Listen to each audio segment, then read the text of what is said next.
주시는 말씀은 신약성경 요한계시록 제10장, 주보의 게재가 잘못되었음을 우리 성도님들의 양해를 부탁을 드리며 요한계시록 10장 1절부터 11절까지의 말씀을 함께 보도록 하겠습니다. 요한계시록 10장 1절부터 11절까지의 말씀을 찾으신 분들은 하나님을 경외하는 마음으로 다 함께 자리에서 일어나서 이 말씀을 한 목소리로 받들어 봉독하겠습니다. 같이 읽겠습니다. 내가 또 보니 힘센 다른 천사가 구름을 입고 하늘에서 내려오는데 그 머리 위에 무지개가 있고 그 얼굴은 해 같고 그 발은 불 기둥 같으며 그 손에는 펴 놓인 작은 두루마리를 들고 그 오른발은 바다를 밟고 왼발은 땅을 밟고 사자가 부르짖는 것 같이 큰 소리로 외치니 그가 외칠 때 일곱 우레가 그 소리를 내어 말하더라.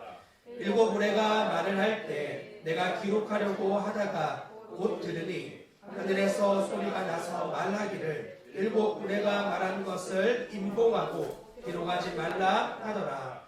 내가 본 바 바다와 땅을 밟고 서 있는 천사가 하늘을 향하여 오른손을 들고 세세토록 살아계신 이 곧 하늘과 그 가운데에 있는 물건이며 땅과 그 가운데에 있는 물건이며 바다와 그 가운데에 있는 물건을 창조하신 이를 가리켜 맹세하여 이르되 지체하지 아니하리니 일곱째 천사가 소리내는 날 그의 나팔을 불려고 할 때에 하나님이 그의 종 선지자들에게 전하신 복음과 같이 하나님의 그 비밀이 이루어지리라 하더라.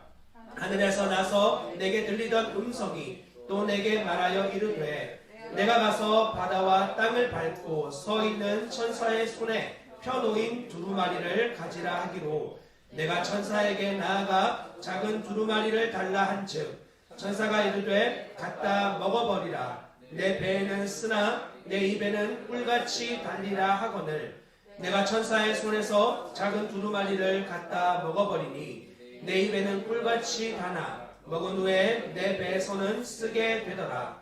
그가 내게 말하기를 네가 많은 백성과 나라와 방언과 임금에게 다시 예언하여야 하리라 하더라. 아멘. 착석하여 주시기 바랍니다. 이 시간 다시 한번 기도하고 하나님 말씀을 나누는 시간 갖도록 하겠습니다. 주님, 우리에게 주님을 예배할 수 있는 날과 특별히 하나님의 거룩한 말씀 앞에 서는 시간을 허락하여 주심에 참 감사합니다. 여전히 주의 말씀대로 살지 않은 반응을 많이 행하며 살아온 우리에게 끝없이 하나님의 마음을 알려주시고 주의 말씀을 선명하게 비추사 우리가 나아갈 길과 방향을 늘 언제나 분명하게 밝혀주시는 주님의 은혜와 사랑이 오늘도 우리에게 유일한 힘이 되어 믿음의 걸음을 걷는 원천이 됨을 믿습니다. 주님, 더 선명하게 우리의 마음에 당신의 말씀을 계시하여 주시고 영원히 변하지 않는 진리를 붙들고 살아가며 이 시대 가운데에서 하나님의 살아계심을 분명하게 삶으로 보이는 주의 백성 우리 모두가 되게 해 주시기를 간절히 기도합니다. 하나님, 그 말씀이 나의 삶을 바꿀 수 없다면 이것은 너무나 공허한 우리의 외침에 불과할 것입니다. 말씀이 우리의 삶을 관통하여 우리를 온전히 변화시키는 능력을 매 순간 맛보고 경험하는 주의 백성들 되게 하여 주시옵고 특별히 그 말씀을 듣는 우리의 어린 아이들을 기억하여 주시사 이 어린 아이들이 이때부터 주의 말씀 앞에 자신을 굴복하고 자기를 부인하고 믿음을 쓰는 거룩한 하나님 백성의 영광과 감격을 누릴 수 있게 은혜 베풀어 주시길 간절히 기도합니다. 천천히 굽이굽이 돌아서 겨우 복음을 만난 우리와 같은 어리석은 방황의 시간이 이 아이들 우리의 다음 세대들에게 반복되어지지 아니하도록 주님 은혜를 베풀어 주시옵고 우리의 믿음의 걸음과 치열한 삶을 통하여 진정 예수 그리스도의 십자가가 얼마나 복음이 되어지는지를 눈으로 목도하는 우리의 아이들이 될 수 있게 은혜를 더하여 주시옵소서. 예배 가운데 자녀들을 치리하고 다스릴 때, 또 오늘의 하루의 가운데 아이들에게 권면하고 이야기할 때 주님이 우리에게 하시듯 주님의 마음과 사랑으로 오래 참음으로 그 일을 행하는 어른들이 되어질 수 있게 마음과 생각을 붙들어 주시옵소서. 이 예배의 시간을 넘어 우리의 한 주간의 모든 시간 동안에 우리의 자녀들과 우리의 가정 안에서 또 우리가 발 딛는 모든 곳에서 나의 주인 되신 예수 그리스도의 생명만 나타나고 드러나는 놀라운 통로로 쓰임받는 산재물 되게 하실 주님을 기대하며 이 모든 말씀 우리 주 예수 그리스도의 이름으로 감사하며 기도합니다. 아멘. 요한계시록 10장의 내용을 함께 나누려고 합니다. 요한계시록 10장부터 14장까지의 내용은 우리가 지난 시간까지 다루었던 6번째 나팔, 그리고 이제 또 14장에서 14장이 지나서 등장하는 7번째 나팔 중간의 막간의 내용입니다. 연극과 연극이 진행될 때 그 사이에 있는 시간을 막간이라고 하는데, 이 시간 동안에 어떤 일들이 일어나는지를 보여주고 있는 거예요. 우린 이미 7인의 재앙을 살펴봄으로써 7개의 인들이 떨어질 때 이 세상 가운데 어떤 심판으로 끝나는지를 살펴보았습니다. 그리고 7번째 나팔 재앙은 또 다른 것이 아니라 그 끝나는 심판을 불신자의 관점에서 볼 때 되어지는 일이라고 말씀을 드렸었습니다. 7번째 인 재앙 역시 요한계시록 6장에서 첫 번째부터 6가지의 인들이 다 떨어지게 되고, 그리고 8장이 되기 전, 즉 7번째 인이 떨어지기 전에 중간에 7장이 막간으로 들어가 있었습니다. 요한계시록 7장의 내용은 특별히 인침받은 자들, 주님이 택하신 자들 14만 4천 명이라는 숫자에 대해서 함께 살펴보았고, 이것은 각 부대, 군대의 부대를 지칭하는 의미라고 말씀을 드렸습니다. 14만 4천이라는 숫자가 그냥 우리가 알고 있는 숫자의 의미가 아니라 10이라고 하는 구약의 당신의 백성들 12지파와 신약의 12사도들, 그래서 구약과 신약의 주님의 몸된 교회들의 총칭을 곱한 수와 거기다가 1000이라고 하는 많다라고 하는 숫자, 동시에 군대의 한 부대를 의미하는 1000이라고 하는 민수기에서의 말씀을 근거로 함께해서 주님의 몸된 교회는 굉장히 많은 숫자이면서 동시에 하나님의 몸된 군대로서 부름받은 자, 세상과 맞서 싸우기 위해 부름받은 자이고, 그들은 주님의 날에 모두가 한 명도 빠짐없이 다 하나님 나라에서 그분을 예배하고 기뻐하는 일들로서 완성되어진다는 것을 요한계시록 7장이 보여줍니다. 그리고 마지막에 7째 인이 떨어지고 최후의 심판이 진행되는 것을 보았습니다. 그리고 오늘 우리가 함께 살펴보는 이 내용은 6번째 나팔과 7번째 나팔 사이의 막간의 내용들입니다. 잠깐 말씀을 드리면 이 10장에서는 열린 책이 등장합니다. 그리고 그 책을 먹으라고 하는 내용이 등장을 하고요. 11장에서는 두 증인이 나오게 되어집니다. 그리고 12장에서는 여자와 용에 관련된 내용이 등장하고, 그리고 13장에서는 두 짐승이 두 증인과 같은 일들을 행하는 미혹하는 일들이 등장하게 되어집니다. 이와 같은 내용들은 우리가 다음 시간부터 좀 더 구체적으로 살펴보겠지만, 막간에 들어가는 모든 내용들은 교회와 관련되어진 내용들입니다.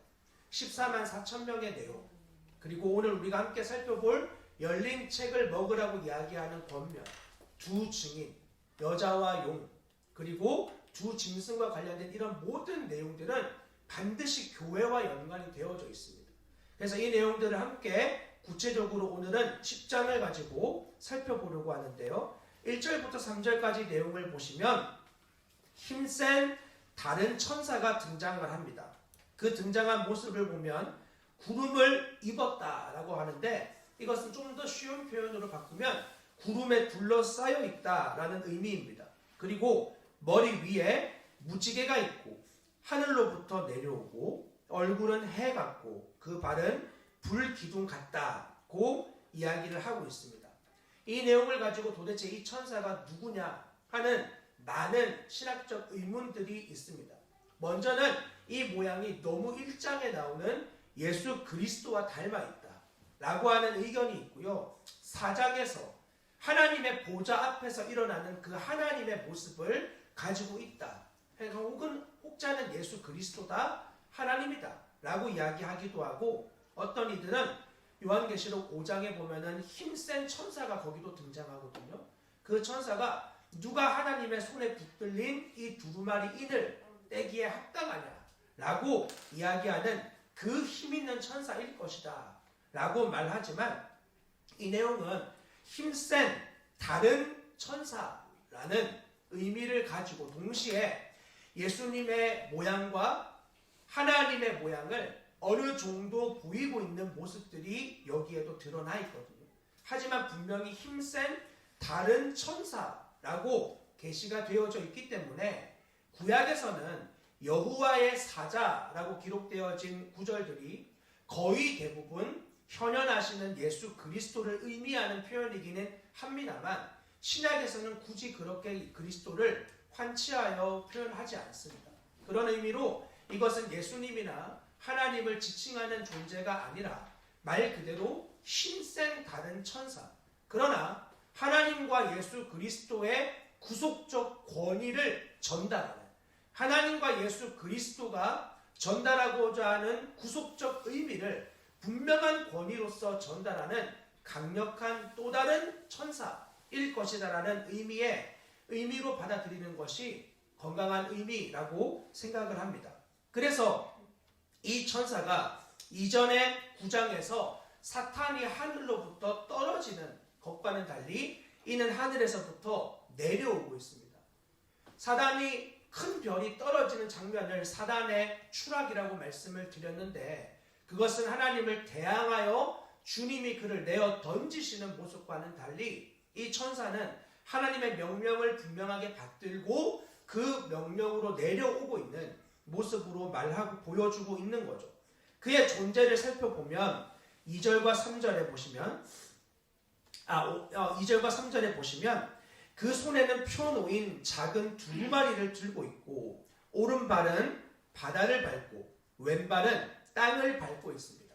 즉 엄청나게 거대한 모습으로서 육지와 바다의 불기둥 같은 두 발을 지니고 있는데, 이것은 모든 피조세계, 온 세상에 대한 하나님의 지배력과 권위를 상징하고 있는 모습입니다. 인간이 이 땅의 모든 피조세계와 자연세계를 다스리고 주관하는 것처럼 보이지만, 사실상 아주 작은 지역적인 자연재해 하나만 일어나도 인간이 얼마나 미약한 존재인지를 굉장히 많이 보여주는 사례들이 있지 않습니까?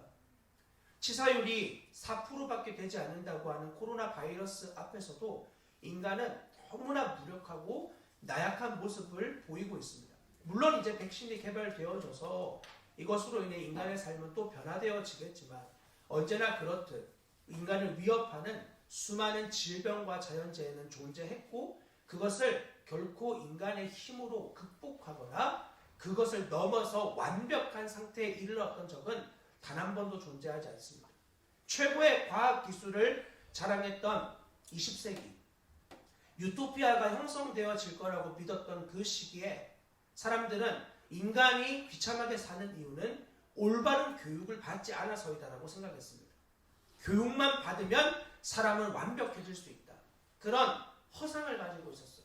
그래서 교육하고 가르쳤습니다. 인간의 존재를 몰랐던 거죠.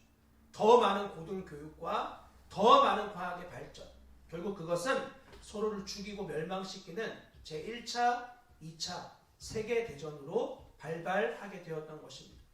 인간의 존재를 다루지 않고 인간에게 좋은 교육과 좋은 가르침만을 한다. 그것은 사람을 더 위장하고 포장하게만 만들 뿐이에요. 세련된 죄인을 만들 뿐입니다. 자, 이렇게 모든 것을 지배하고 다스리는 것이 철저하게 하나님의 주권 안에 있음을 하나님으로부터 보냄받은 천사를 통해 보여주는데 그 모습을 3절은 이렇게 말합니다. 사자가 부르짖는 것 같이 큰 소리로 외친다고 말입니다. 사자가 부르짖는 것 같은 큰 소리는 중요한 그리고 심판적인 메시지를 상징하는 것입니다. 그리고 그 소리는 여기 다음 절에 7우레가 말하는 것으로 환치되어집니다. 사자 같은 큰 심판의 소리가 외쳐지는데 7우레 즉 청둥과 번개가 7번 내려치는 것으로 그와 같은 심판의 메시지가 드러나요. 4절은 7우레가 소리를 할 때 내가 기록을 하려고 하다가 즉 사도 요한이 7우레의 내용들을 보았어요. 그리고 듣고 그 내용을 지금 요한계시록과 같이 기록을 해두려고 해요. 그런데 하늘에서 소리가 납니다. 이 7우레가 말하는 것을 임봉하고 기록하지 마라. 7우레는 우리가 지금 살펴보고 있는 7인 심판, 그리고 7 나팔 심판, 7 대접 심판 같은 심판적 내용을 가지고 있을 것으로 추측됩니다. 그런 심판의 내용은 시편 29편에 보면 조금 더 의미가 드러나게 되는데 하나님의 심판과 통치를 이야기할 때 시편 29편은 그 소리가 천둥같이 우레같이 바라며 하며 모든 세상을 주관하고 다스리시는 하나님의 내용이 언급이 되어져요. 그리고 요한계시록에서도 하나님의 보좌에서 등장하는 언제나 하나님의 현현은 7우레의 소리와 같이 되어져 있습니다. 이런 것들을 추측해서 본다면 7우레의 소리는 당연히 심판적 메시지를 가지고 있는 것으로 해석을 할 수 있습니다. 그런데 문제는 이것을 임봉하고 기록하지 말라고 주님이 이야기를 하시는 거예요. 사람은 참 신기하고 이상한 특징이 있는데 주님이 하지 말라고 하면 관심이 가요. 그리고 주님이 관심을 가지고 하라는 것에는 마음을 두고 싶어 하지 않아요. 그래서 역사상 많은 사람들이 도대체 이 7우레의 내용이 무엇이었을까에 대해서 그렇게 많은 다양한 해석과 관심을 가져왔습니다. 그러나 아무리 인간이 애쓰고 노력한들 주님이 임봉하고 거기에 대해서 기록하지 말라는 것을 우리가 알 수 있는 방도는 존재하지 않습니다. 우리는 시간이 지나면 지날수록 기억력이 감퇴되어집니다. 내가 아는 사람이나 사물의 이름이 내 머릿속에서 지워져 버리고 나오지 않을 때가 덜어 있습니다. 그럼에도 불구하고 그런 우리가 초월적인 계시의 영역에 있는 하나님이 닫아버린 부분을 안다고 하는 것은, 알려고 힘쓰는 것은 굉장히 무모하고 어리석은 일입니다. 신명기 29장에 보시면 29절에 이렇게 기록이 되어 있습니다. 감추어진 일은 우리 하나님 여호와께 속하였거니와 나타난 일은 영원히 우리와 우리 자손에게 속하였나니 이는 우리에게 이 율법의 모든 말씀을 행하게 하심이니라. 즉 주님은 우리 당신의 백성들이 알아야 될 모든 내용들을 하나님의 말씀 안에 담아두었다고 이야기합니다. 그러나 그것이 전부는 아닙니다. 우리가 알아야 될 전부가 이 말씀 안에 담겨져 있지만 구원을 받기에 합당한 주님의 말씀이 이 안에 총체적으로 녹아져 있지만 이것이 하나님의 전부된 것이다라고 우리는 말하지 않습니다. 이것을 포함하여 엄청나게 섭리하시고 역사하시고 주권적으로 일하시는 하나님의 일들이 기록되지 않은 많은 것이 있습니다. 그러나 그것은 감추어진 것이에요. 우리가 굳이 관심을 가지지 않아도 되는 영역이에요. 예를 들면 도대체 저 사람은 언제 바뀔까? 라는 질문에 대해서 하나님의 나라는 언제 도래하나? 이러한 고민에 대해서 그러한 영역들은 주님의 영역이에요. 언제일까? 추측하고 씨름하고 그 날을 알기 위해 금식하고 애쓰는 것은 결코 믿음의 행동이 아닙니다. 주님은 그러한 상황 안에서 넌 증인으로 살으라. 넌 나의 증인이다. 이렇게만 말씀하실 분이에요. 근데 우리는 언제까지 증인이어야 되는데요? 에 자꾸 초점을 맞추는 거예요. 끝날까지 주님의 증인으로 살아가야 되는데 그 시간을 알고 싶은 거예요. 이건 계속 더 믿음으로 살고 싶은 이유가 아니라 적당히 살다가 끝판에 거의 주님 오실 때쯤 이때 좀 믿음으로 살면 되겠지 하는 우리의 태도와 같아요. 다 아니라고 생각하시겠지만 여러분의 어린 시절을 기억해 보십시오. 여기 계신 분들 중에 제가 거의 확신하는 바 방학이 되었을 때 방학 전에 방학 그 기간 동안 미리 숙제를 다 해가면서 방학을 끝나는 시간을 개학을 맞이하는 분들은 아마 거의 없었을 겁니다. 거의 개학 직전에 다다라서 심판의 때가 이르면 그때서야 불이 나게 숙제를 준비하던 시간들이 다 있지 않았습니까? 주님의 날에 대해서도 우리의 태도는 이러한 모양새를 보면 분명하게 알 수 있습니다. 그렇게 많이 어른들이 미리 좀 해라 그 이야기해도 우리는 미리 하지 않는데 주님이 그때와 시를 알려주면 더 미리 할 것이다. 그것은 거짓말에 불과합니다. 우리는 매일 매순간 허락되어진 말씀에 순종하는 자로 살아야 합니다. 그것은 어렵지 않습니다. 너무나 분명한 주님의 말씀이 우리에게 있습니다. 사랑해라. 심지어 원수를 사랑해라. 이 말은 아마 교회를 다닌 분들이라면 많이 심지어 교회를 다니지 않은 분도 들어보신 이야기일 것입니다. 드러난 계시가 있어요.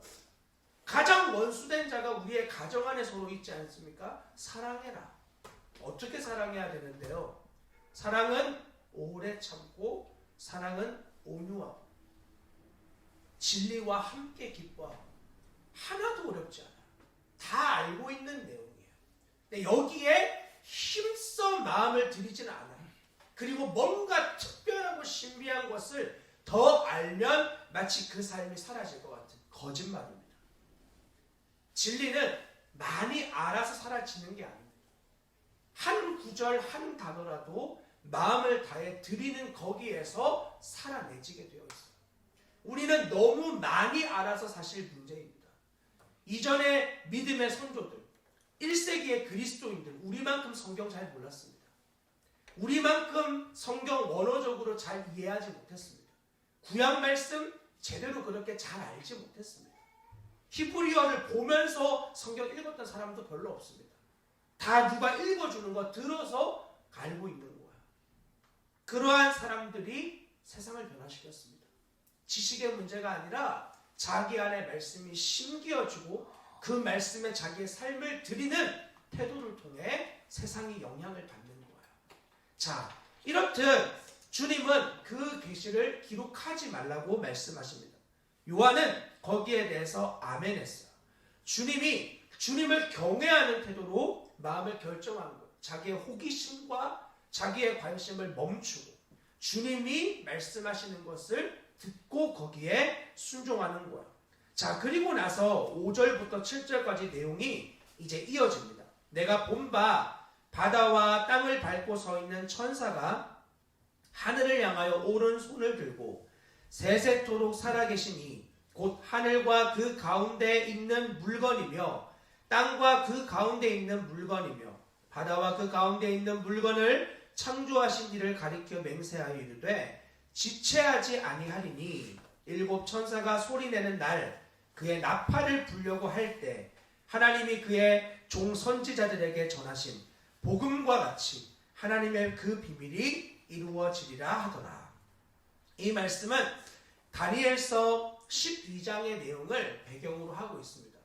요한계시록을 건강하게 해석하기 위한 가장 좋은 방법은 구약에 기록되어진 예언의 내용과 이 내용을 비교해서 살펴보는 것입니다. 절대로 다르지가 않아요. 여러분이 가지고 있는 성경 다니엘서 12장 7절의 말씀을 한번 살펴보겠습니다. 여기를 표시해 두시고 다니엘서 12장 7절의 말씀을 우리 같이 찾아서 읽어보도록 하겠습니다.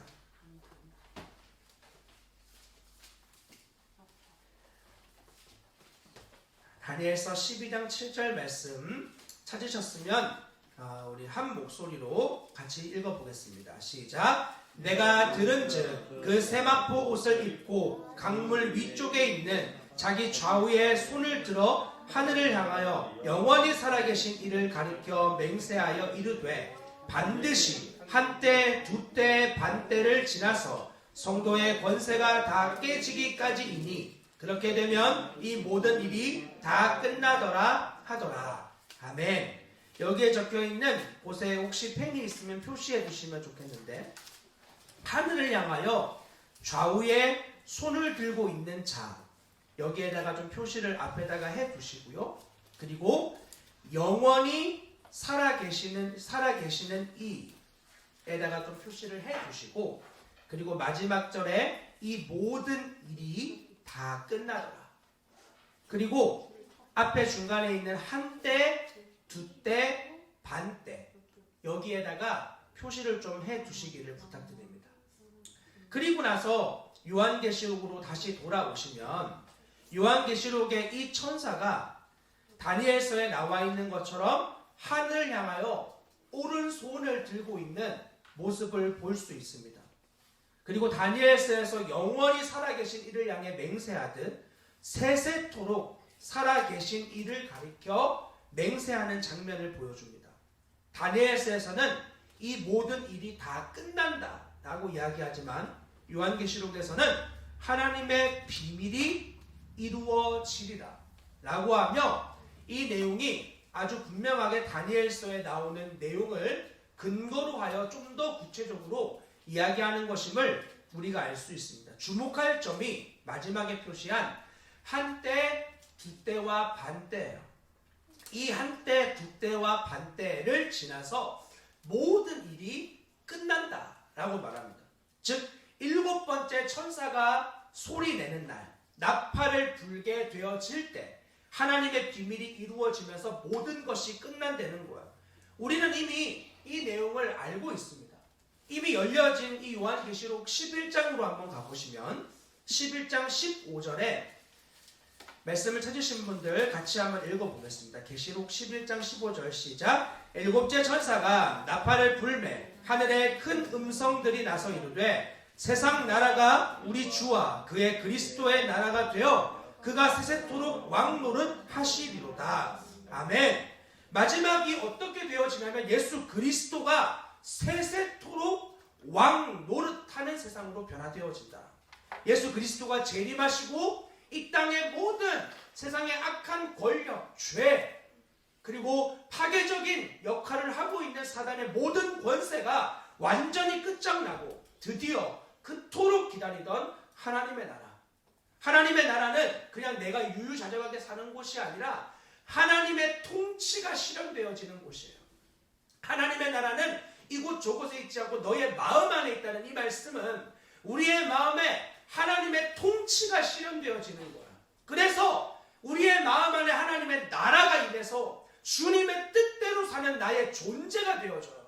하나님이 말씀하시면 그 말씀에 굴복하고 그 말씀을 따라 걸어가고 그 말씀 때문에 멈추는 믿음의 삶을 살 수 있게 된 거예요. 그것이 우리의 마음 안에 일어나고 모인 가정 안에서 나타나게 되고 하나님의 백성 공동체인 교회를 통하여 더 그 삶이 강화되어지는 것입니다. 그리고 그들이 살아내는 여러분들의 한 주간의 삶의 영역에서 내가 예수 그리스도의 통치와 그분의 말씀을 결론으로 삼고 살아가게 될 때 그 하나님의 나라가 믿음이 확장되어지기 시작하는 거예요.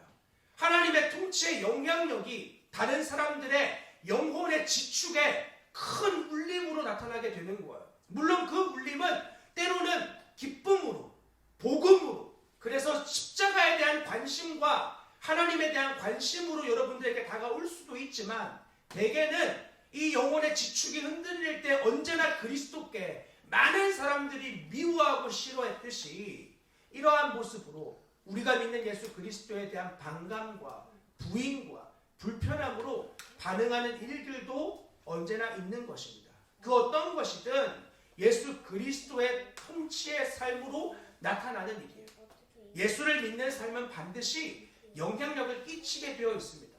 여러분들이 믿음으로 사는 모든 것에 영향력이 드러납니다. 그것이 내가 원하는 긍정적인 영향이나 부정적인 영향이나 이것은 중요하지 않아.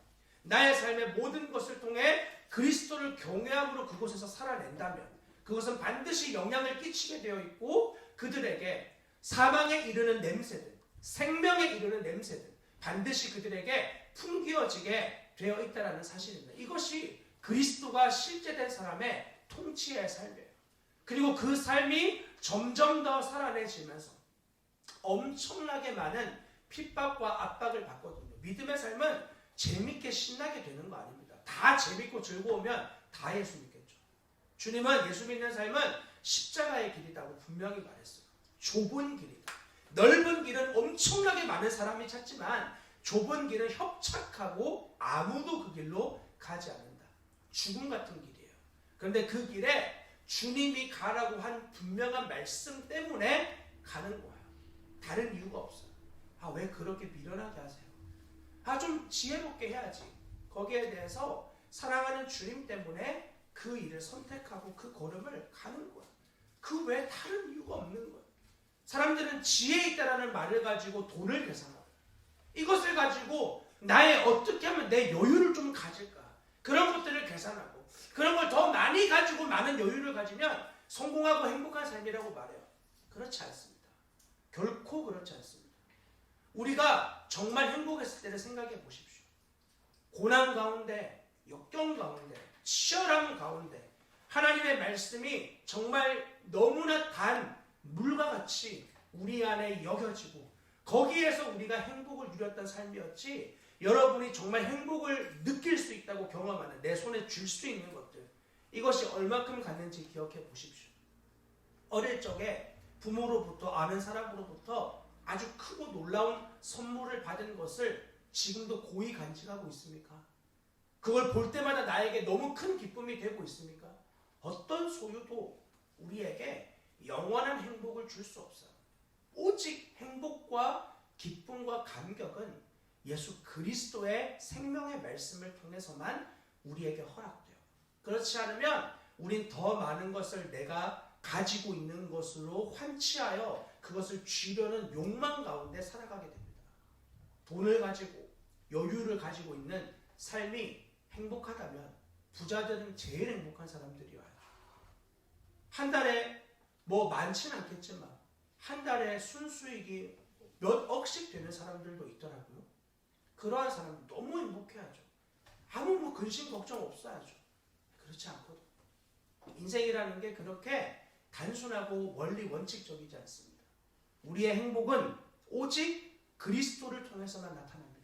절망적인 상황 속에서 하나님이 우리에게 말씀하시는 그 말씀이 내 안에 믿어지고 이것이 내 안에 확정되면 그 절망적인 상황이 더 이상 절망으로 나를 이끌지 못해요. 예수 그리스도가 십자가에서 죽으실 때 그 죽음의 직전에 말씀을 다 이루신 것을 기억하며 큰 소리로 다 이루었다 하고 십자가에서 외치셨고 히브리서는 그 내용의 말씀을 그 너머에 있는 십자가 너머에 있는 기쁨을 기다리시며 그 십자가를 참으셨다고 이야기해요. 주님의 십자가의 고통은 슬픈 고통 아니었습니다. 이 십자가의 죽음을 통하여 당신의 사랑하는 백성들이 하나님의 자녀로 되어질 영광의 기쁨으로 그 자리를 감당했다고. 우리에게도 마찬가지입니다. 하나님이 주신 생명의 말씀이 나의 십자가를 통하여 성취되어질 것을 기대하는 믿음으로 나를 드리는 거야. 죽음 같은 터널을 지나는데 그 안에서 주님이 나의 이 걸음을 끝까지 하나님의 통치를 인정하는 믿음 안에서 반드시 주님이 이루신다는 사실을 인정하는 믿음으로 걸어가는 사람, 그를 통해서 하나님의 나라가 확장되고 하나님의 나라가 현현하게 되어지는 거예요. 사람들이 여러분의 삶에 반기를 들고 원망하는 소리를 내뱉을 수는 있지만 아무도 예수 그리스도를 무시한 사람은 존재하지 않았습니다. 이 지구상에 그리스도를 믿었던 사람들 중 그리고 보았던 사람들 중 예수님을 무시할 수 있는 사람은 존재하지 않았어요. 예수님은 그 말씀에 권위가 있었습니다. 그분을 무시할 수는 없었어요. 그러나 혐오하고 싫어했어요. 마찬가지입니다. 세상이 너희가 내게 속한 줄 알면 너희를 미워할 거다. 우리가 주님 안에 있다는 뜻이에요. 내가 잘못해서 미움받는 게 아니라 내가 말씀대로 사는데 미움받는 것을 보면 그 일을 겪는다면 주님과 함께 기뻐하십시오. 내가 십자가의 이 길을 걷는 것으로 주님이 반드시 악을 악으로 이기지 않고 악을 선으로 이기는 이 믿음을 통해서 하나님의 통치를 완전하게 실현시키실 주님을 기대하는 믿음이 우리 안에 부어질 수 있기를 바랍니다. 자, 그래서 마지막의 일은 이 세상의 나라가 한순간에 요한계시록을 통해 좀 더 구체적으로 알려드리겠지만 바벨론이 한순간에 무너지듯이 이 땅의 모든 것들은 어느 순간 갑작스러운 완전한 붕괴로 끝납니다. 절대 사라질 것 같지 않던 대제국이었던 로마가, 바벨론이, 아수르가 이제는 시간이 지나서 흔적도 없이 박물관 같은 데 가야지 유적을 볼 수 있는 것처럼 휘황찬란했던 영광은 한순간에 사라지게 되어 있습니다. 세상의 나라도 절대로 안 망할 것 같잖아. 절대로 안 끝날 것 같잖아. 힘있고 권력있고 악랄한 사람들이 자기의 힘을 더 키우고 결국 그들이 이길 것 같잖아요. 성경은 그 끝을 그렇게 말하지 않아요. 반드시 끝난다. 그들은 완전히 심판받는다. 그들의 모든 권세는 다 벗겨지게 되어 있다고 분명하게 이야기합니다. 이것이 비밀이라는 거예요. 당시의 1세기에 제국의 영광 가운데에서 살고 있던 치열했던 그리스도인들은 믿음이 아니면 불가능한 고백이었습니다. 지금으로부터 2000년 전 로마의 영광은 우리가 상상하는 그 이상입니다. 제국의 수도, 제국을 통치하던 스스로를 왕을 넘어서 황제를 넘어서 신이라 칭할 수 있는 것을 모든 자들이 인정할 수밖에 없을 만큼의 엄청난 힘을 가지고 있던 로마. 지금 로마의 영광을 책에서 기록을 빼고는 우리가 보는 것이 없지 않습니까? 이와 같이 하나님의 나라가 임하면 이 모든 세상의 권력과 것들은 반드시 멸망하게 되어집니다.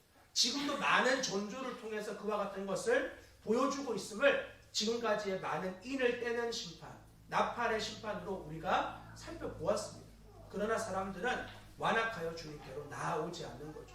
자, 여기 기록되어진 다니엘서에 한 때와 두 때와 반 때, 그리고 나서 끝이 난다 하는 이것을 가지고도 많은 의견들이 있지만 단순히 이야기하면 이것은 예수 그리스도의 오심과 다시 오심, 즉 초림과 재림의 사이의 시간이에요.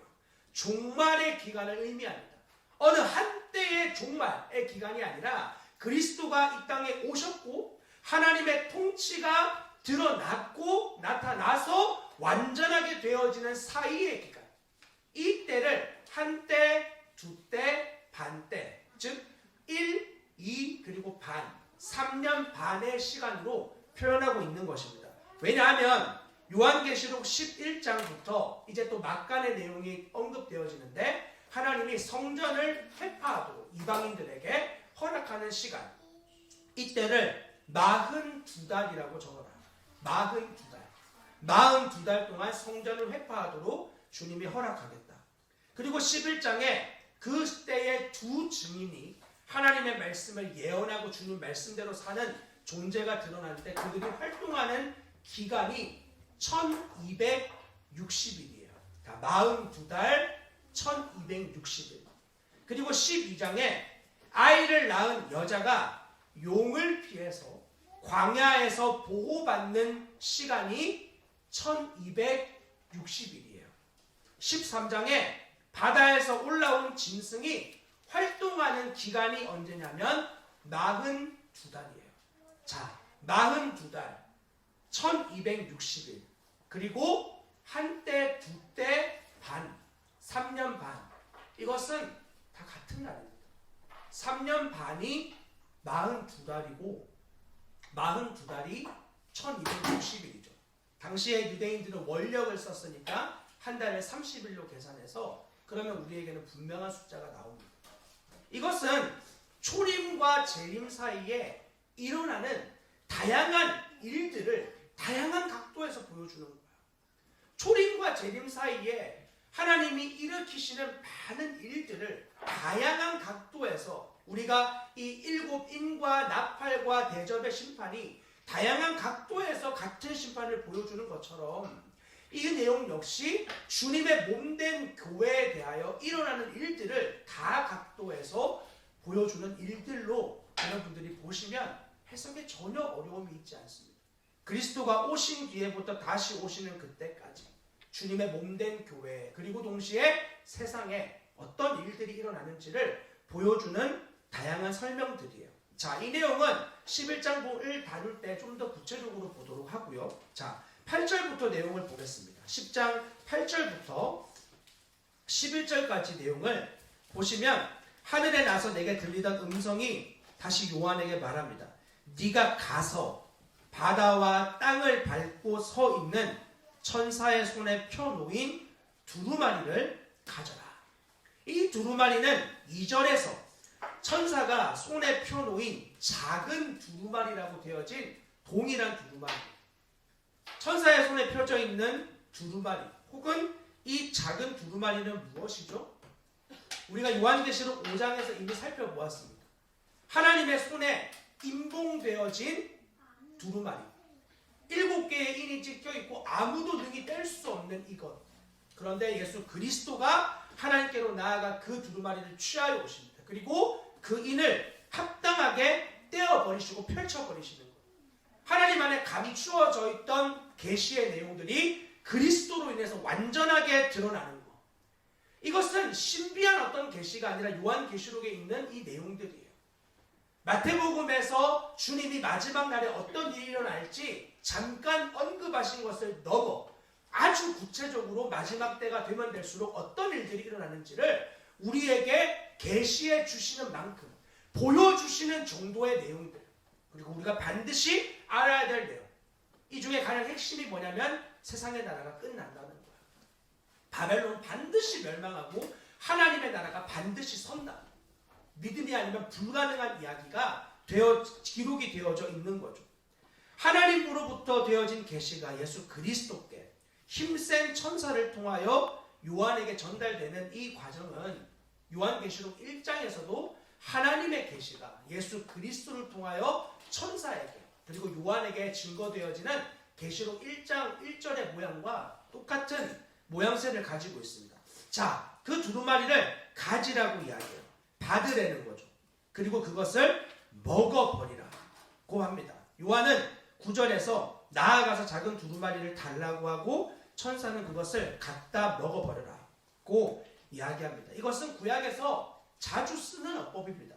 즉 하나님의 말씀을 머리로뿐 아니라 삶으로 살아내는 것까지를 이야기하는 의미예요.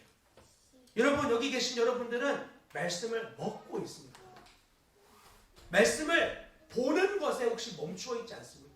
읽고 듣고 머리로 이해하고 그렇구나. 거기에서 여러분의 말씀이 멈추어져 있다면 아직 먹은 건 아니에요. 이 말씀을 먹어야 돼요. 그 말씀을 먹고 섭취해서 내 안에 자양분이 되고 생명이 되고 그것이 내 먹은 것이 능력으로 나타나야 돼요. 제가 음식 기도할 때 꼭 하는 내용이 있습니다. 그것은 하나님, 이 음식 먹고 이전에는 죄 저지르는데 내 욕망을 추구하는데 힘써 쓰는 음식이었지만 이제는 하나님 나라의 영광을 위해 주님의 뜻을 위하여 쓰는 자양분 되게 해주십시오. 밥 먹을 때마다 늘 그렇게 기도해요. 그리고 우리의 음식이 정말 그렇게 사용되어지기를 간절히 바라요. 내 욕망을 추구하는 정욕과 내 옛사람 부추기는 그러한 음식 아니라 하나님 나라를 위해서 힘써 싸우는 자양분이 되게 해달라고. 하나님의 말씀이 우리에게 그렇게 여겨져야 돼요. 보고 야 진짜 맛있는 말씀이네. 아주 우리에게 힘되는 좋은 이야기네. 그러고 지나간다. 아무 도움 안 돼요. 엄청나게 맛있는 뷔페에 가서 음식 쫙 한번 둘러보고 그리고 자리에 앉아서 난 이제 다 봤으니까 됐어. 이렇게 생각하는 거랑 똑같은 거. 옛날에 다 먹어봤어. 뭐 맛있겠지 뭐. 꼭 이와 같이 이전에 먹었을 때 감격을 다 잊어버리고 먹으면 맛있겠지 뭐 괜찮아 나는 안 먹을래 보는 걸로 만족할래 이런 삶 이것이 바로 말씀을 먹지 못하고 머리에 머물러 있는 그리스도인의 삶입니다. 저는 이 내용을 좀 더 구체적으로 여러분들과 함께 살펴보고 싶습니다. 야고보서 1장의 내용을 함께 좀 살펴봅시다. 야고보서 1장 19절부터 22절까지의 내용입니다. 말씀을 먹는 삶을 야고보서는 아주 구체적으로 제시하여 주는데 야고보서 1장 19절부터 22절까지 말씀을 우리 함께 살펴보겠습니다. 시작. 내 사랑하는 형제들아 너희가 알지니 사람마다 듣기는 속히 하고 말하기는 더디하며 성내기도 더디하라. 사람이 성내는 것이 하나님의 의를 이루지 못함이라. 그러므로 모든 더러운 것과 넘치는 악을 내버리고 너희 영혼을 능히 구원할 바 마음에 심겨진 말씀을 온유함으로 받으라. 너희는 말씀을 행하는 자가 되고 듣기만 하여 자신을 속이는 자가 되지 말라. 아멘. 이 내용의 핵심은 하나님의 말씀이 들은 바 너에게 분명한 삶으로 나타나야 된다라는 이야기를 하는 것입니다. 야고보서 전체가 다 그렇지만 특별히 하나님의 말씀이 우리 안에 사라지지 않는 이유를 야고보서 1장 19절부터는 성내는 일 때문이라고 이야기해요. 성내는 거. 20절 보십시오. 사람이 성내는 것이 하나님의 의를 이루지 못합니다. 성내는 것이라고 적힌 이 단어는 헬라어는 오르게라고 적혀 있습니다. 오르게라는 이 단어의 원래 의미는 사람의 자연적인 충동을 말해요. 사람의 자연적인 충동, 바람직하지 않는 성향, 감정 기복이 심한 기질, 이런 것들을 뜻하는 단어가 오르게입니다. 그러니까 그런 성향이야. 저 사람 저런 성향을 원래 가지고 있어 라고 하는데 주님은 너 그 성향, 그 기질, 너 하나님의 의를 이루지 못한다 라고 아주 선명하고 분명하게 이야기를 하고 있는 거야. 그럼 어떻게 해야 되죠? 성내지 말고 21절에 모든 더러운 것, 넘치는 악을 내버리고 너희 영혼을 능히 구원할 바 마음에 심겨진 말씀을 온유함으로 받으라. 온유함으로 받는다고 할 때 이 온유함이 프라우테스죠. 몇 번 말씀을 드렸지만 온유함, 프라우테스는 길들여진 성향이에요. 길들여진 성향. 길들여진 성향은 그의 원천적 기질이에요. 그런데 이것이 통제되는 거야. 통제되는 거야. 그러니까 진짜 주님이 분노하라고 할 때 분노할 수 있는 거예요. 주님이 분노함을 멈추라는 자리에서 멈추는 거예요. 그게 바로 하나님의 온유함으로 말씀을 받는 거예요. 우리의 본성이 얼마나 악합니까? 주의 말씀이 들려질 때 내 기분, 감정, 자존심, 수많은 것들이 하나님의 말씀을 받지 못하게 만들 때가 얼마나 많이 있습니까? 그때 내 기질과 내 성향으로는 못 받아요. 받기 싫어요. 그런데 그때 하나님이 분명하게 너 이미 심기어진 하나님의 말씀을 온유함으로 받으라. 즉 주님 앞에 다시 초점을 분명하게 하려는 거예요. 너 누구의 생명이냐? 우리가 수많은 생각을 하고 삽니다. 수많은 계산들이 있습니다. 근데 그때 모든 계산과 생각이 하나님의 말씀 앞에 딱 무릎을 꿇지 못하면 우리는 하나님께 속한 자 아니에요.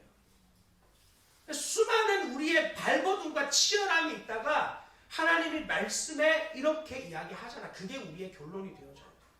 부부의 사이에서도 교회의 공동체 안에서도 우리가 사는 어디에서든지 그 말씀이 결론이 되어져야 돼요. 그렇게 살아내지 않으면 거기에 마음을 들이지 않으면 우리는 역증인 되는 거예요. 역증인. 휘황찬란하고 대단한 모양을 갖추면 갖출수록 더 우리의 주위의 사람들은 고통하고 힘들어요. 아니, 당사자는 말씀으로 살지도 않는 걸 가족이 다 알아요. 가까운 사람들은 다 보고 알잖아요. 그런데 자신은 다른 사람들 앞에서 뛰어나고 위대한 사람이에요. 이런 사람들을 이중인격자라고 하는 거죠. 그리고 그 가족이 가장 고통받는 거죠. 한 번은 자세한 이유는 잘 기억이 안 나는데 아내와 다툰 적이 있어요.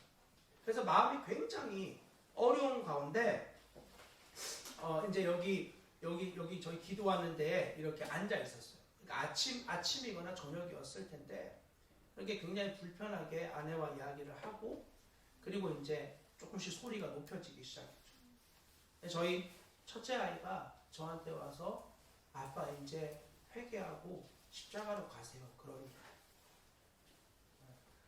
저는 이제 목소리가 크고 부산에서 태어났으니까 저는 좀 말이 좀 격한가 봐요. 아이가 들을 때. 저희 부산에서는 별로 격한 말이 아닌데 그런 톤과 이런 게 공격적으로 들리나 봐요. 부산에서 오신 대전에서 목회하다가 부산에 오신 목사님이 저희 부산의 목교회 분들 이렇게 한 오랫동안 여기 그 성도들은 맨날 싸우는구나 그렇게 생각을 했대요. 화장실에서도 막 그랬다 해가 했다 해가 이러면서 막 이야기하는데 싸우는구나. 이분들은 밥 먹을 때도 싸우고 화장실에서도 싸우고 맨날 싸우나. 그런데 싸우는 게 아니라 말투가 그런데 몰랐던 거죠. 대전에서 서울에서 고상하게 말을 쓰는 분들이 전혀 이제 이해하기가 어려운 어투들이 막 있는 거예요. 가 아이가 이러면서 막 하니까 너무 막 어려운 거죠. 근데 이제 저도 감정이 격해지면 이제 부산 말이나 이렇게 툭툭 나오거든요. 근데 아이는 이제 별로 안 들어본 말이잖아요. 아빠 화났구나. 그리고는 이제 저에게 와서 학교에서 배운 원리를 그대로 이야기하는 아빠가 이제 회개해야죠. 아빠가 십자가로 가야지. 이렇게 고면하는데 반응을 안 하거든요, 제가. 뭐가 십자가야? 이렇게는 할 수 없잖아. 내가 가르쳐 놓고. 십자가가 어디 있어? 이렇게는 할 수 없잖아요. 맞는 말인데 마음이 돌이키고 싶지가 않아요. 내가 잘못한 거 아닌 것 같아. 이런 걸 아이에게 설명해봐야 이해도 못하는 그 아이의 말을 가만히 듣고 있었어요. 그런데 아무런 돌이킴이 없는 저의 모습을 보면서 아이가 이제 너무 슬퍼지기 시작했어요. 아빠 십자가로 가야지. 아빠 십자가로 안 가면 아빠 지옥 가. 나는 아빠가 지옥 가는 게 싫어. 아빠 무서워. 이러면서 막 저를 붙잡고 울기 시작했어요. 그리고 그 말을 듣고 정신이 번쩍 들었어요. 누가 잘하고 잘못하고 이게 중요한 게 아닌 거야. 지금 내가 십자가로 가야 될 시간이구나. 내가 지금 주님 앞에 서야 되는 거구나. 뭐가 못 가게 막는 거죠? 성령. 내 안에서 내가 옳다고 여기는 그러한 확신. 이러한 것이 하나님 앞으로 십자가로 나아가는 걸 꽉 막고 있는 거야. 그리고 한번 이 성이 딱 화내는 게 터지면은요, 걷잡을 수 없거든요. 몇 번 그런 일 겪으면 십자가로 가는 게 다 무슨 소용이 있나. 그래봐야 아무 소용없지. 차려진 말씀들을 보고 그냥 안 먹고 자리에 앉아있는 거랑 똑같은 일이에요. 저에게도 그러한 싸움이 많이 있습니다. 일상 가운데 이런 드러나는, 여러분 화낼만 하니까 화내지 않겠어요? 우리 형제분들 차 깨끗하게 세차했는데 거기서 애들이 햄버거 먹다가 바닥에 쏟아가지고 엉망진창 만들어 놓으면 야 주님 하셨다. 다른 자녀라면 그럴 수 있겠죠. 여러분 자녀 아니고 다른 사람, 저희 아이들이 만약 그랬으면 괜찮아. 저도 다른 아이들한테 다 그럽니다. 우리 아이가 그러면 하면서 이제 어려워지는 거예요. 내 자녀에게, 내 가족에게 내가 진짜 믿음으로 살아내면 다 하는 거예요. 그게 끝이에요.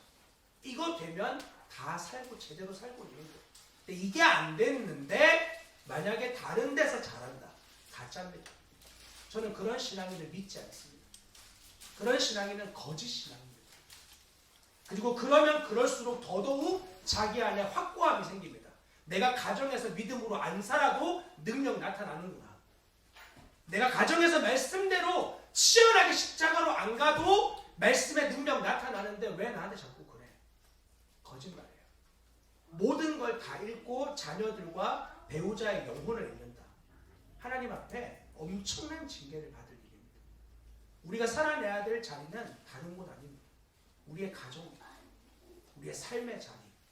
그곳에서 성내지 않는 싸움하는 거예요. 다른 데서는 체면이 있잖아요. 다른 데서는 화 잘 안 내죠. 여기 계신 분들 중에 다른 사람 앞에서 막 함부로 화내는 사람이 어디 있겠어요? 근데 어디서 함부로 나오죠? 가정에서 나오는 거예요. 성내는 것이 의를 이루지 못하게 한다. 그래서 22절을 보십시오. 너희는 말씀을 행하는 자가 되고 듣기만 해서 자기를 속이는 자 되지 마라. 알아. 무슨 말씀인지 다 안다고 모르는 거예요. 모르는 겁니다. 알면 그러지 않습니다. 알면 자녀가 지옥 간다고 눈물을 흘리고 있는 그 자리에서 뻗팅기지 않습니다. 알면 엎어지는 거예요. 그렇지. 여기가 살 길이지. 돌이켜야지. 내 기분, 감정, 자존심, 나중에 또 넘어질까에 대한 두려움, 그런 것들 다 집어치우고 지금 말씀을 먹는 자리로 가야지. 그리고 그것을 결론으로 삼는 거예요. 이게 믿음이에요. 이것이 하나님 경외하는 자의 모습이에요. 말씀을 먹은 자의 삶이에요. 여러분 야고보서 1장 26절을 보십시오. 야고보서 1장 26절의 말씀을 우리 같이 한번 읽어보겠습니다. 시작. 누구든지 스스로 경건하다 생각하며 자기 혀를 제갈 물리지 아니하고 자기 마음을 속이면 이 사람의 경건은 헛것이라. 아멘. 별표를 100번 치셔야 돼요. 스스로 경건하다고 생각하는 사람이 있습니다. 그리고 자기 마음대로 말해요. 물론 기분이 좋을 땐 그러지 않겠죠. 기분이 틀리면, 화가 나면 그때 제어하지 않아요. 그리고 성내기 시작합니다. 제일 먼저 말로 성내기 시작하죠. 말로 성내기 시작해요. 혀를 제갈 물리지 않는다. 그리고 자기 마음을 속여요. 이 정도는 말해도 돼. 이 정도는 해도 괜찮아. 자기 마음을 속여요.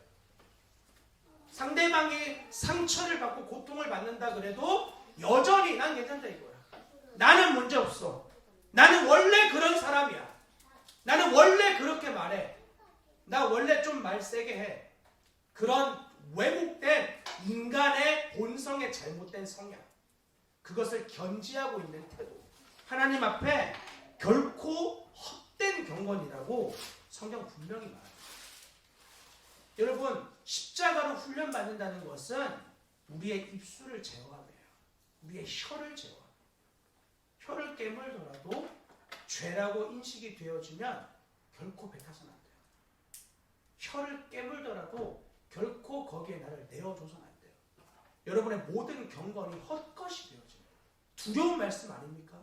저에게 너무나 두려운 말씀인데 너 화난다고 함부로 말 뱉는 거 너 그거 완전히 가짜다. 다른 사람들 너 목사도 생각하지만 너 가짜다. 자녀들이 더 자라났을 때 너 여전히 그러고 있다? 너 가짜다. 여러분 자녀들이 어릴 때 빨리 돌이키죠. 자녀들은 부모가 미안했다, 잘못했다 이렇게 말하면 마음이 금방 사그라져요. 그러니까 부모가 성장할 수 있는 기회가 있는 거야. 이때 다 놓쳐버리고 내 옛사람의 반응과 자아대로 마음대로 하다가 자녀가 마음을 돌이키지 않고 완고해진 그때 돼서 그때부터 해보려고 그러면 안 됩니다.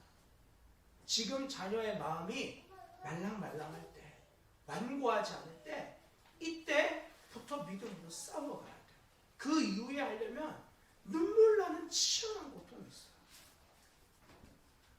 여러분 우리에게 주님이 주신 기회를 결코 놓치지 않았으면 좋겠습니다. 여러분의 입술을 제어하십시오. 다른 경건에 대단함에 이르려고 보이려고 애쓰지 마십시오. 설교를 잘해야 됩니다. 묵상을 잘해야 되겠다. 성경 연구를 잘해야 되겠다. 안 해도 됩니다. 말씀 잘 몰라도 됩니다. 나중에 다 알게 됩니다. 그러나 입술을 지켜야 되겠다. 저는 그런 분들이 정말 존경합니다. 하나님의 말씀에 대해서 뭐 잘못 좀 해석할 수 있어요. 그럼 예수 그리스도를 부인하는 거 아니라면 좀 잘못 해석해도 괜찮아요. 이해할 수 있어요. 근데 그분이 다른 어떤 것에서 막 성경 지식이 막 왜곡되고 좀 잘못 해석하고 그리고 뭐 많이 아는 사람들에게 거슬릴 수 있다지만 그가 만약에 입술에 경건을 유지하기 위하여 혀에 재갈을 물리고 있는 사람이라면 저는 그분 앞에 무릎을 꿇고 싶어요. 그가 진짜 경건한 사람이에요. D.L. 무디라고 하는 위대한 미국의 기독교인 중에 한 분이 계시죠. 이분이 원래 구두 수선공이었잖아요. 그러다가 이제 목사가 돼가지고 복음을 전하는데 똑똑하신 분인데 제대로 된 교육을 이제 많이 못 받아서 실수를 많이 했어요. 설교하다가 이제 안 그래도 정리에서도 실수할 때가 많이 있는데 이분이 막 이삭이 아브라함을 낳고 막 이런 식으로 이제 설교하고 이러면서 성도들이 엄청 어려워했어요. 근데 은혜 받는 사람은 은혜 받거든요. 이제 아무리 그렇게 개떡같이 말고 찰떡같이 딱 알아듣는 이런 의미겠지 하는 사람이 있는데 연약한 사람도 있잖아요. 그분이 설교하는 걸 다 들으면서 문법적으로 잘못된 걸 다 적어놓어요. 그리고는 예배 딱 끝나고 목사님하고 이제 인사하면서 목사님 오늘 문법을 47번이나 틀리셨습니다. 이렇게 이야기하고 47번이나 말을 실수를 했습니다. 그러면 이제 자기의 그 큰 교회를 담임하고 있는 목사님이셨거든요. 그때만 해도. 그러면 그때 나가. 그러면 말 잘하는 사람한테 가세요. 이렇게 할 수 있잖아요. 죄송합니다. 제가 여전히 배워야 될 게 많네요. 여전히 하나님 앞에 다름받아야 될 게 많습니다. 부족합니다. 겸손하게 그분에게 이야기하는 거예요. 뒤끝인지 모르겠지만 그러고 나서 전 그런데 이런 잘 말 못하는 걸 가지고 많은 사람들에게 이번 주에도 전도하고 왔습니다. 우리 자매님은 몇 명에게 그 잘하는 말로 전도하고 오셨습니까? 이렇게까지 말을 했다고는 하는데 그 내용은 좀 차치하더라도 하나님 앞에 사람들 앞에서 정말 그 겸손함, 나는 정말 소망 없는 죄인이지, 나는 진짜 자격 없는 존재지, 이 초점이 분명하면 우리 누구 앞에든 겸손할 수 있어요. 나와 가장 가까운 사람 앞에서도 낮은 자리 들어갈 수 있어요. 그런데 우리의 경건, 헛된 경건을 추구하게 만드는 그 부추김을 주의하십시오. 여러분 함부로 말하게 하고 함부로 성내게 하고 그것을 합당하다고 유혹하는 사단의 소리에 귀를 기울이지 마십시오. 사단은 굉장히 고단수로 우리를 유혹합니다. 화낼 만한 완벽한 상황을 딱 우리에게 드러냅니다. 그리고 화내야지. 화내는 게 맞아. 너 지금까지 그렇게 살아왔잖아. 하면서 우리의 잘못된 성향을 부추겨요. 올바른 성향 아닙니다. 이 성향은 하나님의 통제를 받아야 돼요. 예수님이 우리의 고삐를 쥐고 있습니다. 야생마는 길들여지면 놀라운 능력을 발휘합니다. 마구간에서 태어나서 사람의 손에 길리운 말은 한계가 있어요. 야생마를 잡아와서 그 말을 조련시키면 놀라운 능력이 발휘돼요. 이 거친 그 야생마의 기질이 주님이 달리자 할 때 쏜살같이 달리는 거예요. 적진을 향해서 달릴 수 있는 거예요. 그러나 마구간에서 때 말이 진짜 똑똑하거든요. 경주마 하는 사람들, 고개하는 사람들이 그렇게 말해요. 말이 7이고 기수가 3이라고. 말이 그렇게 똑똑한데 이 말이 딱 들어오면 안 가는 거예요. 버팅기고 통제를 받지 못하는 거예요. 결정적인 순간에 우리가 누구의 통제를 받는지가 드러납니다. 그 심판대가 가정이에요.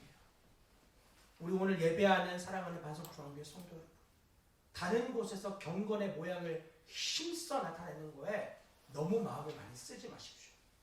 우리가 싸워야 될 곳은 우리의 가정입니다. 우리가 가장 내추럴하게 드러나는 그 자리에서 예수 그리스도가 내 안에 심겨주신 말씀이 능력이 되게 하십시오. 나의 입술과 내 눈빛과 내 기질을 그리스도의 통제로 넘기십시오. 사단이 우리의 본성을 부추길 때 아니라고 단호하게 끊으십시오. 그렇게 반응하는 내가 그리스도와 함께 죽었다. 나의 성질내는 화내는 이 일에 반응하는 옛사람이 예수와 함께 십자가에 죽었다. 이게 내가 사는 거 아니라 내 안에 그리스도가 사신다. 이 놀라운 말씀이 우리의 가정 안에서 정말 말씀을 보는 것에서 끝나지 않고 먹어 단 행복한 기쁜 희열을 하나님의 십자가를 통하여 누리는 주님 백성 우리 모두가 될 수 있길 주님의 이름으로 간절히 부탁을 드립니다. 기도하도록 하겠습니다. 우리 이 시간에 함께 마음을 주님 앞에 올려드리며 기도하고 싶습니다. 여러분, 헛된 경건을 추구하고 있지 않습니까? 여기 보이는 사람들의 눈에 메인 경건에 머무르고 있지는 않습니까? 우리의 삶에 가장 가까운 자들이 우리를 보며 정말 경건의 열매와 하나님의 통제를 느끼고 있다고 볼 수 있다면 여러분 정말 믿음의 온전한 걸음을 걷고 있는 거예요. 그렇지 않은 부분이 있다면 하나님 앞에 정직히 고백합시다. 하나님, 나를 불쌍히 여겨주십시오. 주님, 여전히 사람의 눈에 보이는 평판의 마음을 빼앗기고 있는 우리를 불쌍히 여겨주십시오. 하나님의 말씀이 나의 삶을 관통하여 이 말씀이 이끄는 통제를 받는 자를 살아갈 수 있게 하여 주십시오. 주님의 손에 붙들린 인생으로 하나님이 가자고 할 때 가고 주님이 멈추라고 할 때 멈추어지는 우리 안에 외쳐주시는 주님의 소리를 날마다 듣고 따르는 하나님 백성 되게 해주십시오. 우리 그렇게 같이 주님 앞에 우리의 삶을 한 주간을 올려드리며 기도로 나아가도록 하겠습니다. 기도합시다. 하나님 감사합니다. 오 하나님, 우리의 삶을 주님 앞에 다시 한번 결단하며 나아갑니다. 주여, 우리의 하나님의 말씀을 따라 사는 삶, 주님 다 드러내어 주신 주님의 계시에 대하여 얼마나 거기에 나의 마음을 들이지 아니하고 감추어 놓으신 드러나지 않은 뭔가 대단한 묵상, 대단한 설교, 대단한 말씀에 의해 인사이트 같은 것들을 구하고 있는 어리석음에 머무르지 않도록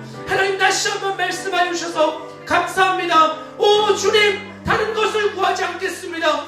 하나님의 말씀이 나의 삶의 결론이 되어지는 이미 다 드러난 주님의 완전하신 계시를 살아내는 자로 하나님, 다른 자리가 아니라 정말 나의 가정의 자리에서, 나의 가족들과의 자리에서, 내 직장의 자리에서 말씀을 결론으로 하여 살아내는 주의 백성 되게 도와주십시오. 하나님, 이 싸움을 멈추고 다른 경건을 추구한다면 오 주님, 너무나 비참한 경건에 이를 수밖에 없겠습니다. 하나님, 우리에게 요구하시는 경건은 다른 경건 아니라 우리의 입술을 제어하고 하나님의 백성답게 우리의 성향을 주님의 통제에 맡기는 것, 하나님 이 경건한 삶으로 우리를 부르셨으면 너무나 감사합니다.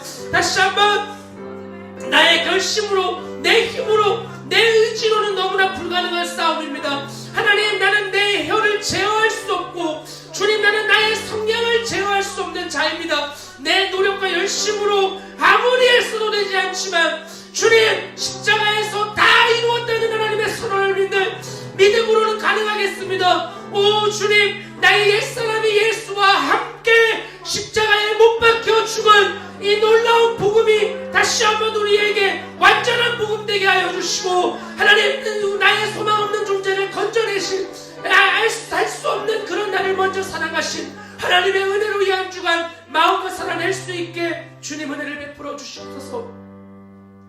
우리가 아직 죄인 되었을 때에 그리스도께서 우리를 위하여 죽으심으로 하나님이 우리에 대한 자기의 사랑을 확증하셨느니라. 하나님, 너무 아멘입니다. 주님, 정말 말씀대로 살 수 있는 능력과 자격과 실력이 없는 죄인, 원수된 나를 아시고 부르셔서 내가 그런 너를 위해 십자가에서 죽었노라고, 그리고 그런 나를 위해 십자가에서 다 이루었노라고 말씀하시는 하나님의 선언을 주님이 주일 아침 다시 한번 믿음으로 붙잡습니다.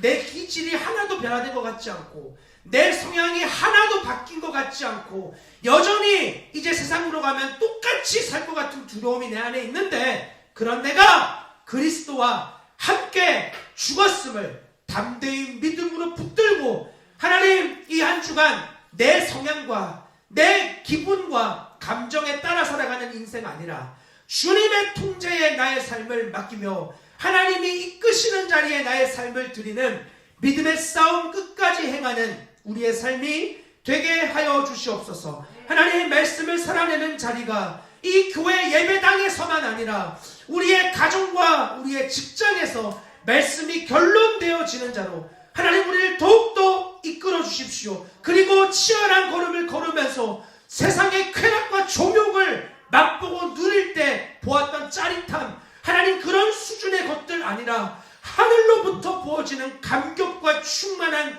기쁨이 우리를 더욱더 아우르게 하여 주십시오. 하나님, 그래서 우리의 인생이 허망함에 내어주는 삶 아니라 영광스러운 주님의 나라의 도래를 위하여 지금도 살아계신 하나님을 경외하는 믿음으로 매 순간 매 분초를 살아내는 주님 백성 되어질 수 있게 일하여 주시옵소서. 하나님, 아주 작은 세미한 소리뿐 아니라 주위의 환경을 통해서 우리에게 십자가를 좁은 길을 예수 생명을 말씀하실 때 내 자존심, 기분, 감정, 그 시간의 혈기, 분노 모든 것을 멈추고 잠잠히 주님 앞에 무릎을 꿇겠습니다. 하나님, 나의 이전까지의 삶으로는 할 수 없지만 그런 생명이 되었다고 선언하시는 주님을 믿는 믿음 안에서는 다시 가능하겠습니다. 예, 주님, 우리에게 은혜를 베푸사 이 한 주간 주님의 말씀이 우리를 통치하는 영광과 능력,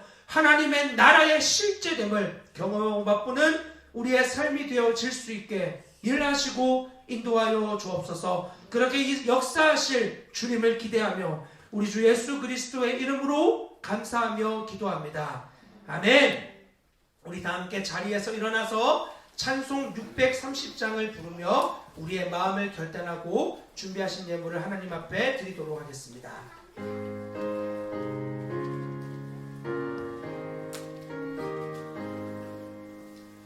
진리와 생명 되신 주, 이 몸을 바치옵니다. 믿음과 소망 사랑에 한 마음 되게 하소서. 아멘. 드리신 예물을 위해서 다시 한번 기도하겠습니다. 하나님, 우리의 몸을 거룩한 산제물로 드리며 이 한 주간을 또 치열하게 살아왔습니다.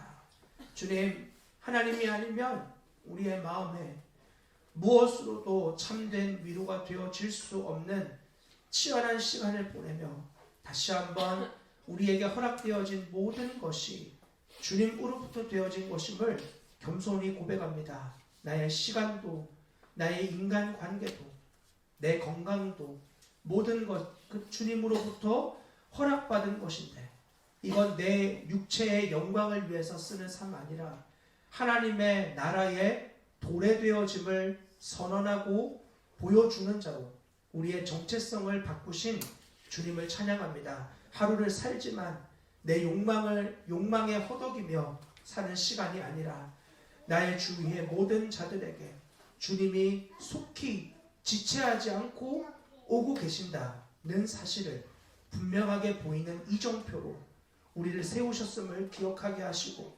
주님, 이 썩어지고 허망한 물질에 우리의 마음이 빼앗겨 영원할 것 같은 속임에 속지 아니하고 이 모든 바벨론이 사라지고 영원한 하나님의 나라가 설 것이라는 기대를 가지고 이 물질을 온전하고 기쁘신 곳에 사용하는 주님의 통로들 되어질 수 있게 일하여 주옵소서. 하나님, 드려진 물질이 우리 교회 공동체를 통하여 또 많은 곳곳에 쓰여지게 됩니다. 각 열방과 기관들의 주님 경외함으로 이 물질을 흘려보내게 하옵소서. 주님, 아주 작은 것도 결코 우리의 욕망을 위해 쓰지 아니하도록 주님 더욱 선명하게 우리의 양심에 말씀하여 주시옵소서. 주님, 그리고 이 물질이 필요한 더 많은 것들을 필요한 것을 우리 모두에게 동일하게 말씀하셨을 때 두려워하지 않고 그것을 기쁨으로 흘려보내는 주님의 책임져 주심을 믿는 믿음으로, 그리고 주는 것을 하나님의 마음이 우리 안에 부어져서 주님의 수준으로 기뻐하고 즐거워하는, 하늘의 영광 맛보는 주의 백성 우리 모두가 되어질 수 있게 일하여 주옵소서. 우리의 자녀들도 하나님을 경외하는 물질의 사용함이 어떠한 것인지 우리 부모들 믿음의 앞선 세대를 통해 더 분명하게 보는 은혜를 더하여 주시옵소서. 이제는 우리 주 예수 그리스도의 크신 은혜와 하나님 아버지의 무한하신 사랑과 성령의 교통하심이 오늘 예배에 참여하여 하나님의 말씀이 나의 어떤 상황과 상관없이 결론이 되어지고, 특별히 나의 가장 가까운 자들 안에서 아름다운 경건의 열매를 맺어내기로 결단한 주의 백성들의 머리 위에와 그들의 삶의 모든 자리 가운데 이제부터 영원토록 함께 계시기를 간절히 축원하옵나이다. 아멘.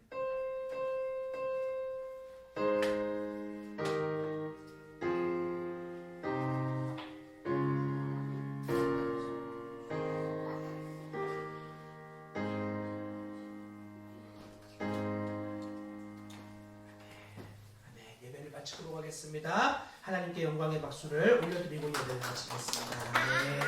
주님 하셨습니다. 함께 교제하시고 나눔하시는 시간 갖도록 하겠습니다.